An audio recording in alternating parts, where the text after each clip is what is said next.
Hello दोस्तों, आप सबका स्वागत है मेरे चैनल पे। आज मैं ड्रैगन बॉल हकाई की स्टोरी को कंटिन्यू करने जा रहा हूँ। ये है ड्रैगन बॉल हकाई का पार्ट 16। पिछले पार्ट में आपने देखा था कि ओडिशु और गोकू के बीच लड़ाई स्टार्ट होने वाली है। आज हम देखेंगे कि इससे आगे क्या हुआ। तो चलिए ज़्यादा देर न करते हुए वीडियो को स्टार्ट करते हैं। मांगा के शुरुआती पेजेस में हम गोकू को देखते हैं एंड ओडिशु को। हम देखते हैं कि गोकू बड़े सीरियसली ओडिशु को देख रहा होता है एंड वहीं पर ओडिशु बिल्कुल ही कॉन्फिडेंट लग रहा होता है। एंड इसके बाद गोकू अपने मन में सोचता है कि किस ट्रांसफॉर्मेशन का यूज़ आखिर मैं करूँ। मैं नहीं चाहता कि मैं अपने फुल पावर का इस्तेमाल अभी करूं। अपने रियल ताकत को खर्च करने से पहले मुझे उसकी एबिलिटीज़ को जानना होगा एंड उसके पावर लेवल को भी। और दूसरी तरफ मुसीबत ये भी है कि उसका पावर एनॉर्मस है। तो मैं अगर लोअर लेवल से स्टार्ट करता हूँ तो ये भी हो सकता है कि मेरी जान चली जाए और मैं इस बैटल में बहुत ही जल्दी मारा जाऊँ। इसके बाद हम देखते हैं कि गोकू अपने आंखें बंद कर लेता है एंड गोकू सुपर सेन 3 के बारे में सोचने लग जाता है। एंड जैसे ही वो ऐसा करता है हम देखते हैं कि गोकू की की बहुत ही ज़्यादा बढ़ जाती है एंड गोकू की की के वजह से एक गड्ढा बन जाता है। एंड इसके बाद ओडिशु गोकू से बोलता है कि ये तो बहुत ही अजीब बात है, तुम्हारी पावर अचानक से बहुत ज़्यादा बढ़ गई है। और एक बात मैं तुमको बता देना चाहता हूँ कि मैं तुम्हारे बारे में एंड तुम सेंस के बारे में एक चीज़ जानता हूँ। तुम्हारी ताकत बढ़ती है ट्रांसफॉर्मेशन करके। तुम्हें भी अपनी ताकत बढ़ाने के लिए सुपर सेन में ट्रांसफॉर्म होना पड़ेगा, पर तुम्हें देखकर तो ऐसा नहीं लगता कि तुम सुपर सेन में ट्रांसफॉर्म हुए हो, क्योंकि तुम्हारा अपीयरेंस बिल्कुल पहले जैसा ही है। एंड इसके बाद गोकू बोलता है कि ये सुनकर तो मुझे पता चल गया कि तुम्हें मेरे और सेंस के बारे में काफ़ी कुछ पता है। चलो अब मैं तुम्हारे क्वेश्चन का आंसर देता हूँ। मैं अभी किसी फॉर्म में ट्रांसफॉर्म इसलिए नहीं हुआ क्योंकि मैं अब एक गॉड ऑफ डिस्ट्रक्शन बन चुका हूँ। मैं अपने सारे नॉन डिवाइन ताकतों को अपने बेस फॉर्म में भी यूज़ कर सकता हूँ एंड मुझे किसी ट्रांसफॉर्मेशन का यूज़ करने की ज़रूरत नहीं पड़ती। दोस्तों, नॉन डिवाइन ट्रांसफॉर्मेशन मतलब super Sen 1, super Sen 2, super Sen 3, ये सब होते हैं कि नॉन डिवाइन ट्रांसफॉर्मेशन। और डिवाइन ट्रांसफॉर्मेशन होता है सुपर सेन गॉड और सुपर सेन गॉड ब्लू। तो गोकू को अभी सुपर सेन 1, 2, 3 की ताकतों को इस्तेमाल करने के लिए उस फॉर्म में ट्रांसफॉर्म नहीं होना पड़ता। वो अपने बेस फॉर्म में भी उन ताकतों का इस्तेमाल कर सकता है क्योंकि वो गॉड ऑफ डिस्ट्रक्शन बन चुका है। एंड इसके बाद गोकू बोलता है कि इस वक्त में मैं अभी सुपर सेन 3 के पावर का इस्तेमाल कर रहा हूँ और मैं ये अपने अपीयरेंस को चेंज करे बिना कर रहा हूँ।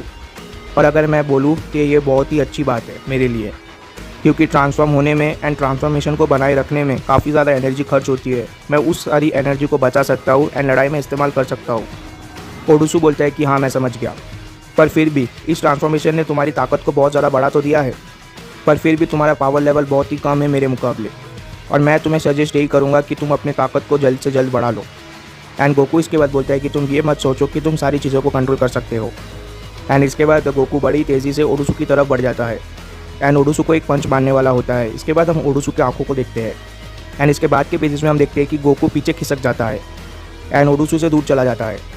एंड गोकू बोलता है कि आखिर ये फीलिंग कैसी है।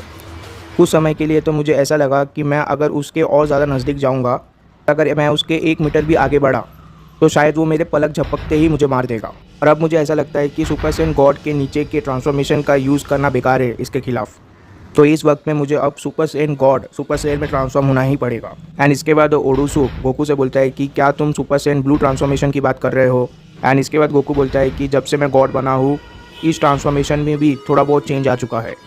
एंड हम देखते हैं कि गोकू सुपर सेन रोज़े में ट्रांसफॉर्म हो जाता है एंड ये देखकर ओडिशु बोलता है कि रोज़े। एंड इसके बाद गोकू ओडिशु से बोलता है कि जब कोई डिवाइन बीइंग ट्रांसफॉर्म होता है super Sen God super Sen में, यानी कि सुपर सेन ब्लू में, तब उसका कलर ब्लू नहीं होता और उसका कलर पिंक कलर का हो जाता है। एंड इसी ट्रांसफॉर्मेशन को बोला जाता है सुपर सेन रोज़े। यानी कि गोकू की बॉडी अब एक डिवाइन बॉडी बन चुकी है एंड जब डिवाइन बॉडी किसी गॉडली पावर का इस्तेमाल करता है तब वो सुपर सेन रोज़े में बदल जाता है। अगर कोई मॉर्टल गॉडली पावर का इस्तेमाल करता है तब वो सुपर सेन ब्लू में बदलता है। एंड गोकू बोलता है कि अगर मैं अपना पर्सनल ओपिनियन दूँ तो मुझे ये फॉर्म ज़रा भी पसंद नहीं है, क्योंकि ये फॉर्म मुझे किसी की याद दिलाती है एंड हम जानते हैं कि किसकी याद दिलाती है। पर मैं अभी यही फॉर्म का इस्तेमाल करने वाला हूँ तुम्हारे खिलाफ। एंड इसके बाद ओडिशु बोलता है कि तुम बहुत बातें कर चुके हो इस फॉर्म के बारे में, पर मेन बात तो ये है कि इसका पावर भी सिमिलर है सुपर सेन ब्लू जैसा ही। क्या मैंने सही बोला? और अगर ऐसा है तो तुम्हें इससे भी ज़्यादा ताकत की ज़रूरत है मेरे खिलाफ लड़ने के लिए। आखिर तुम इस तरीके के गेम्स मेरे साथ क्यों खेल रहे हो? तुम अपना रियल पावर शो क्यों नहीं करते? एंड इसके बाद गोकू अपने आंखें बंद करता है एंड अपने मन में सोचता है कि मैं तब से यही देख रहा हूँ कि इसे मेरा फुल पावर देखने की काफ़ी इच्छा है, और अगर मैं इस हिसाब से देखूँ तो मुझे इसके स्ट्रैटेजी के हिसाब से नहीं चलना चाहिए और अपने फुल पावर का इस्तेमाल नहीं करना चाहिए स्टार्टिंग में ही। एंड इसके बाद गोकू अपने मन में सोचता है कि अभी मैं इसके पेशेंस के साथ थोड़ा खेलूँगा और मुझे ये भी पता चल जाएगा कि आखिर इसकी एबिलिटीज़ क्या है एंड ये क्या क्या कर सकता है। तभी हम देखते हैं कि गोकू ओडुसु को बोलता है कि अब तैयार हो जाओ एंड गोकू ओडुसु की तरफ बड़ी तेज़ी से बढ़ जाता है। जैसे ही वो ओडुसु का पंच मारने वाला रहता है, हम देखते हैं कि गोकू को ही एक इनविजिबल अटैक लग जाता है एंड गोकू बहुत ही पीछे खिसका जा रहा होता है।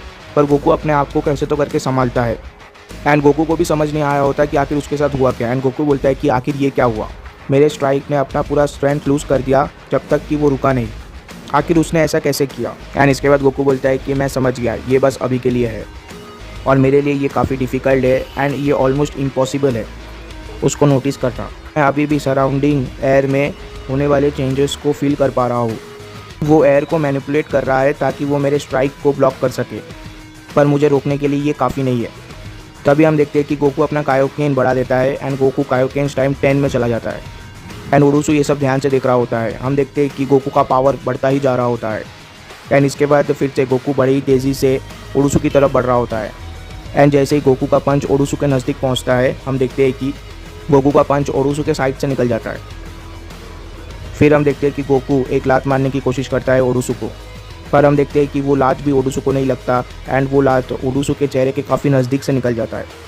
तभी हम देखते हैं कि बहुत सारे गोकू ओडुसु की तरफ बढ़ रहे होते हैं एंड ओडुसु चिल्ला के बोलता है कि ये यूज़लेस है एंड ओडुसु अपने एनर्जी अटैक से सभी गोकूस को मार रहा होता है।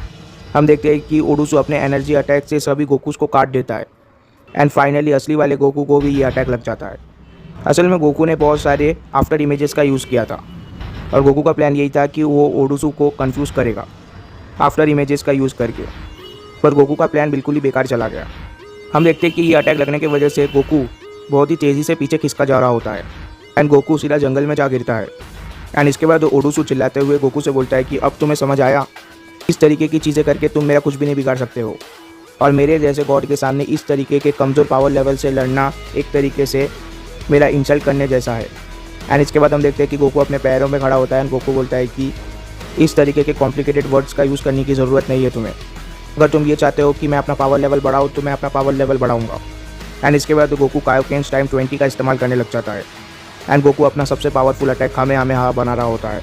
इसके बाद ओडुसु बोलता है कि मुझे पता है कि तुम इससे ऊपर नहीं जा सकते, कायोकेन टाइम्स 20 ही इस टेक्निक का मैक्सिमम रीच है और क्योंकि लिए तुम कायोकेन्स को और नहीं बढ़ा सकते इससे आगे, तो इसका मतलब यही हुआ कि सुपर सैयन रोज़े की भी ताकत इतनी ही है, यही है सुपर सैयन रोज़े का मैक्सिमम ताकत।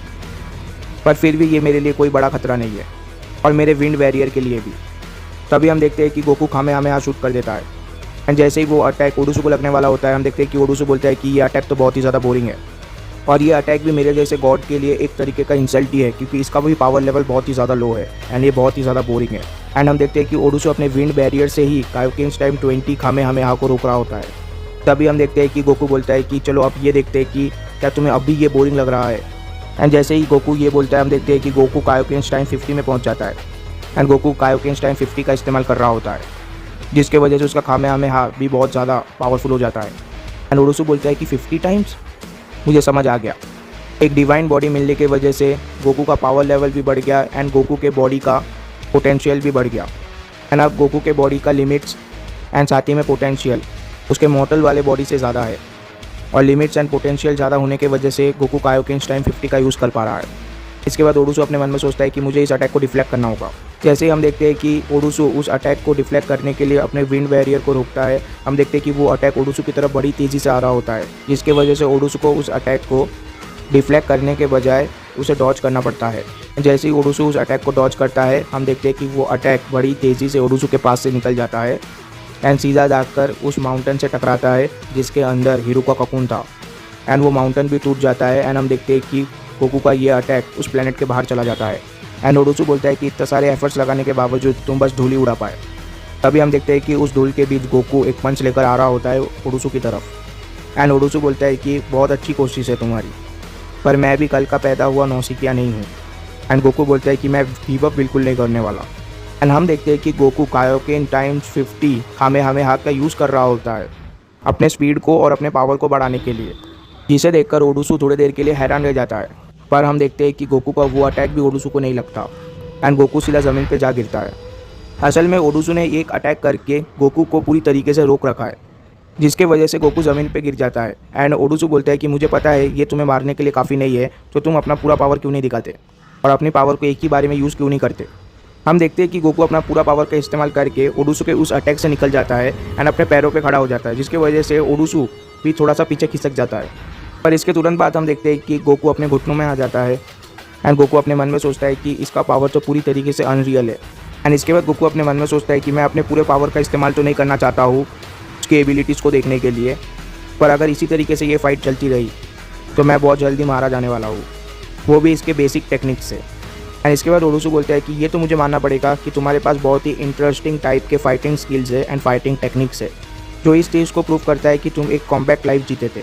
पर ये काफ़ी नहीं है, अगर तुम मेरे खिलाफ जीतना चाहते हो तो तुम्हें एक मॉडल जैसा लड़ना बंद करना होगा और एक असली गॉड ऑफ डिस्ट्रक्शन जैसा लड़ना स्टार्ट करना होगा मेरे खिलाफ। हम देखते हैं कि गोकू के हाथों से एनर्जी ऑफ डिस्ट्रक्शन निकल रहा होता है एंड गोकू को एनर्जी ऑफ डिस्ट्रक्शन चारों तरफ से घेरने लग जाता है। एंड गोकू बोलता है कि तुम चाहते हो कि मैं एक गॉड की तरह लड़ूँ, चलो ठीक है, अब जब तुम मुझे इतना इंसिस्ट कर ही रहे हो मैं इस फॉर्म का इस्तेमाल करूँगा।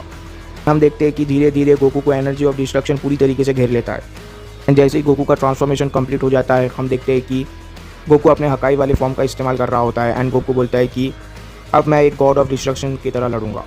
एंड इसके बाद क्या हुआ ये हम जानेंगे इसके नेक्स्ट चैप्टर में। तब तक के लिए चैनल को सब्सक्राइब कर देना, वीडियो को लाइक कर देना। Goodbye, take care, thank you.